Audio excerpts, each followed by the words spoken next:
আজকে আমাদের টাইম কলটায় জল দেয়নি, তাই জন্য সাবমার্সাল থেকেই আজকে 2 বালতি জল তুলে নিলাম রান্না করার জন্য। মোটর চালিয়ে রোজই ট্যাঙ্কি ভর্তি করা হয়, কিন্তু মেন কল থেকে কখনো জল ভরাই হয় না।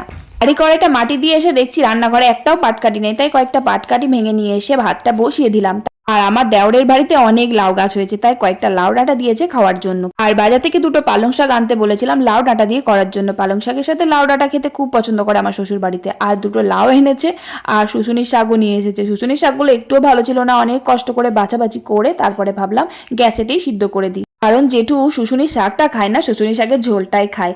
আজকে কিন্তু অনেকগুলো রান্নাই হবে। এই যে বাবার তরকারিটা করলাম, ওই 2টো মাছ ছিল জ্যান্ত মাছ দিয়ে, বাবা সব রকম সবজি দিয়ে তরকারি যেটা রোজই হয়। আর লাউ ডাঁটা দিয়ে পালং শাক করলাম, আর এই চিংড়ি মাছ দিয়ে লাউয়ের ঘন্ট করলাম, আর মাছগুলো আলু দিয়ে ঝোল করলাম। ব্যাস, রান্না শেষ করে এসে দেখছি টাইম কলে জল দিয়েছে। 2 বালতি জল ভরে নিয়ে বাসনগুলো ধুয়ে নিয়ে চান টান করে খেতে বসলাম। আজকে সব রান্নাগুলো আমার ফেভারিট ছিল। কি দেখছো তোমরা? তাড়াতাড়ি লাইক করো। টাটা।